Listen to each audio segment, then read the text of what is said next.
मुंबई काँग्रेसच्या नेत्यांनी आज राष्ट्रवादी काँग्रेस शरदचंद्र पवार पक्षाचे प्रमुख शरद पवार यांची भेट घेतली।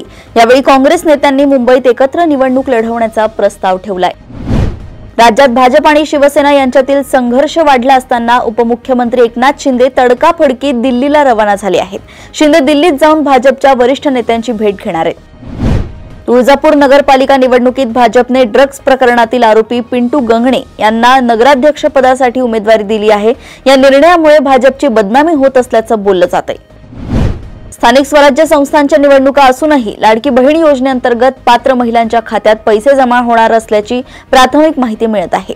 निवडणुकीच्या आधीच लाडक्या बहिणींना पैसे मिळण्याची चिन्हे आहेत। मालेगाव तालुक्यातील डोंगराळे गावात 3 वर्षीय चिमुरडीवर अत्याचार करून तिची निर्घृण हत्या करण्यात आली। ही केस फास्ट ट्रॅक कोर्टात चालवणार असून यासाठी ज्येष्ठ विधितज्ञ उज्ज्वल निकम यांची नेमणूक करण्याची विनंती सरकारला केली जाणार असल्याची माहिती मंत्री दादा भुसे यांनी दिली। मुंब्रा कौसा येथील मौलाना अब्दुल कलाम आझाद स्टेडियममध्ये एमसीएच्या वतीने आणि एमसीएचे उपाध्यक्ष जितेंद्र आव्हाड यांच्या प्रयत्नांतून क्रिकेट प्रशिक्षण केंद्र साकारले। या प्रशिक्षण केंद्रात क्रिकेटपटूंना नेट प्रॅक्टिस करता येणार आहे। शिवाय येथे एमसीएची निवड चाचणी देखील होणार आहे। राज्य सरकारच्या नव्या गृहनिर्माण धोरणात भाडेतत्वावरील घरांना महत्त्व देत म्हाडाने विकासकांना 100% मालमत्ता कर माफ करण्यासह विविध सवलती देऊन प्रकल्पाला चालना देण्याची योजना आखली आहे। राज्य निवडणूक आयोगाने मंगळवारी काँग्रेसचे राष्ट्रीय सचिव प्रफुल्ल गुडदे यांच्या याचिकेवर नागपूर खंडपीठात प्रतिज्ञापत्र दाखल करून स्थानिक स्वराज्य संस्थांच्या निवडणुकांमध्ये व्हीव्हीपॅटचा उपयोग करण्याची कायद्यातच तरतूद नाही अशी माहिती दिली आहे। शिवसेना ठाकरे गट आणि मनसेत जागा वाटपाच्या प्राथमिक चर्चेला सुरुवात झाली असल्याची माहिती सूत्रांकडून मिळत आहे। शिवसेना ठाकरे गट आणि मनसे युतीमध्ये मनसेला 70च्या आसपास जागा देण्याची तयारी शिवसेना ठाकरे गटाकडून दर्शवण्यात आल्याची माहिती आहे। जळगावात हॉटेलमध्ये चोर पर्या असे म्हटल्याच्या वादातून हर्षल महाजनला तिघांनी बेदम मारहाण केली। हॉटेल आणि शेतात मारहाणीनंतर त्याचा मृत्यू झालाय। प्रकरण आत्महत्या वाटावे म्हणून मृतदेह रेल्वे रुळांजवळ टाकला। हर्षलच्या आईच्या संशयानंतर पोलीस तपासात तिघांनी हत्या केल्याचं उघड झालंय। मीरा भाईंदर महानगरपालिकेने मंजूर केलेल्या क्लस्टर योजनेअंतर्गत धोकादायक इमारतींच्या पुनर्विकास प्रक्रियेला मोठी गती मिळत असून किमान 5 इमारतीच्या गटाला अथवा ठराविक चौरस मीटर क्षेत्र असलेल्या जागेला मिनी क्लस्टर म्हणून मान्यता देऊन क्लस्टरचे सर्व लाभ देण्याचे धोरण निश्चित केले जाते। नागपुरात एकतर्फी प्रेमाच्या नशेतून एका तरुणाने अल्पवयीन विद्यार्थिनीचा गळा चिरत तिचा दिवसा ढवळ्यात जीव घेण्याचा प्रयत्न केलाय। इमामवाडा पोलीस ठाण्याच्या हद्दीतील अशोक चौकाजवळ घडलेल्या या घटनेमुळे खळबळ उडाली आहे। आरोपी मनपाचा कंत्राटी कर्मचारी असल्याचं सांगण्यात येतंय। स्थानिक स्वराज्य संस्थांमधील आरक्षणाच्या मर्यादेबाबत दाखल करण्यात आलेल्या याचिकेवर आता मंगळवारी 25 नोव्हेंबर रोजी सुनावणी होणार आहे। राज्यातील अनेक स्थानिक स्वराज्य संस्थांमध्ये आरक्षणाची 50% मर्यादा ओलांडली गेल्याचं निदर्शनास आल्यानंतर या विरोधात सर्वोच्च न्यायालयामध्ये याचिका दाखल करण्यात आली होती। संगमनेर शहरातील नामांकित संजीवन रुग्णालय आणि संशोधन केंद्राचे संस्थापक भाजपचे स्थानिक नेते डॉक्टर भानुदास डेरे यांनी कौटुंबिक वादातून आपल्याच रुग्णालयाच्या प्रतीक्षा खोलीवर मोटर धडकवत तेथील कर्मचाऱ्याला चिरडण्याचा प्रयत्न केल्याच्या आरोपावरून त्यांना पोलिसांनी अटक केली आहे। भंडाऱ्याच्या तुमसर येथील कॅनरा बँकेतील सहाय्यक मॅनेजरनं तब्बल 1.5 लाख रुपयांची बँकेतील रोकड लुटल्याची धक्कादायक बाब समोर आली आहे। भंडारा पोलिसांनी मयूर नेपाले याला अटक केली आहे। दिल्ली बॉम्बस्फोट प्रकरणात ईडीकडूनही कारवाई करण्यात येत आहे। मंगळवारी अल फलाह ग्रुपचे चेअरमॅन जवाद अहमद सिद्दीकीला मनी लॉन्ड्रिंग प्रकरणात ईडीनं अटक केली आहे।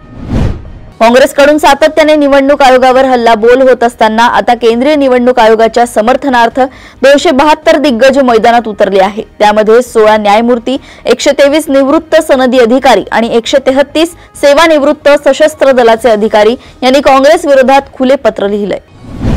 गुरदासपूर येथील मध्यवर्ती कारागृहात खासगी गार्ड म्हणून तैनात असलेल्या एका माजी सैनिकाने त्याच्या अधिकृत AK-47 रायफलने त्याच्या पत्नी आणि सासूवर गोळ्या झाडल्या। त्यानंतर पोलिसांनी घेरल्यानंतर त्याने स्वतःवर गोळी झाडून आपल्या आयुष्याची अखेर केली आहे। आसाममध्ये 25 वर्षांपासून हजारो रुग्णांवर उपचार करणारा डॉक्टर एस सरताज उद्दीन बोगस असल्याचे उघड झालंय। वैद्यकीय प्रमाणपत्र किंवा पदवी नसतानाही त्याने बोनगायगावमध्ये स्वतःचा दवाखाना चालवला होता। तक्रारीनंतर पोलिसांनी तपास सुरू केला असून डॉक्टर सध्या फरार आहे। छत्तीसगडमधील दहशतवाद विरोधी पथकाने रायपूर शहरात कारवाई केली आहे आणि Islamic State of Iraq and सिरियासाठी काम करणाऱ्या 2 अल्पवयीन मुलांना अटक केली आहे।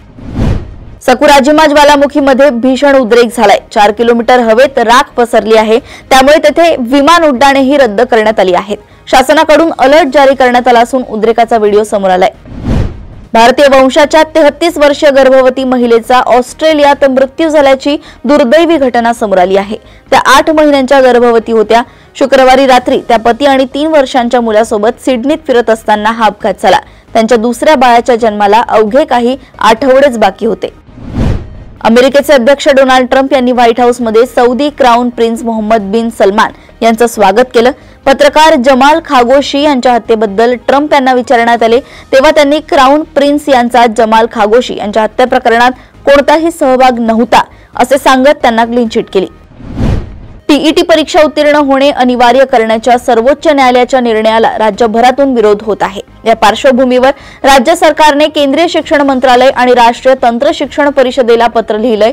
अनेक शिक्षक निवृत्तीच्या उंबरठ्यावर असल्याने त्यांना ही परीक्षा देण्याबाबत प्रश्न पडलाय। पुणे, अहमदनगर, नाशिक आणि मराठवाड्यात बिबट्यांच्या वाढत्या हल्ल्यांमुळे अहिल्यानगर जिल्ह्यात विद्यार्थ्यांच्या सुरक्षेसाठी शाळांच्या वेळेत बदल करण्यात आलाय। तसेच जनजागृती कार्यक्रम आणि पालक शिक्षक सभा आयोजित करण्याचे निर्देशही देण्यात आले आहेत। महाराष्ट्रातील आदिवासी विकास विभागाने आश्रम शाळांमध्ये 661 शिक्षकांची भरती काढली आहे। कला, क्रीडा आणि संगणक शिक्षकांची ही पदे असून अर्ज करण्याची अंतिम तारीख 24 नोव्हेंबर 2025 आहे।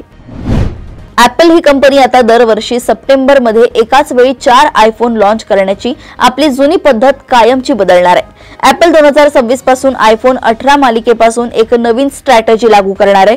ॲपलने लॉन्चिंग 2 भागांमध्ये विभागण्याचा निर्णय घेतलाय। भाडेपट्टा व्यवस्था सुलभ करण्यासाठी सरकारने नवीन भाडे करार 2025 लागू केलाय। यानुसार आता प्रत्येक भाडे करार 2 महिन्यांच्या आत नोंदणीकृत करणे बंधनकारक असेल, नाहीतर घर मालकाला 5000 रुपये दंड होऊ शकतो। दिवंगत बिझनेसमॅन संजय कपूर याच्या मृत्यूला 4 महिन्यांपेक्षा अधिक काळ उलटला असून त्याच्या संपत्तीवरून पेटलेला वाद अद्याप कायम आहे। करिश्माच्या मुलांनी आता जोपर्यंत हे प्रकरण पूर्णपणे सोडवले जात नाही तोपर्यंत प्रियाला संजयच्या मालमत्तेचे हस्तांतरण करण्याचा किंवा त्यात कोणताही बदल करण्याचा अधिकार देऊ नये अशी मागणी त्यांनी न्यायालयाकडे केली आहे। राज्यभरात लॅक्रॉस या खेळाचा विस्तार व्हावा या दृष्टीने महत्त्वपूर्ण पावलं उचलली जात आहेत। राज्यसभेचे खासदार सदानंद तनावडे यांनी गोवा लॅक्रॉस असोसिएशनचं अध्यक्षपद स्वीकारलंय। राज्यस्तरापर्यंत या खेळाचा प्रसार व्हावा यासाठी विशेष प्रयत्न केले जाणार आहेत। अशाच सुपर 30 बातम्या जाणून घेण्यासाठी बघत रहा देशोन्नती। नमस्कार।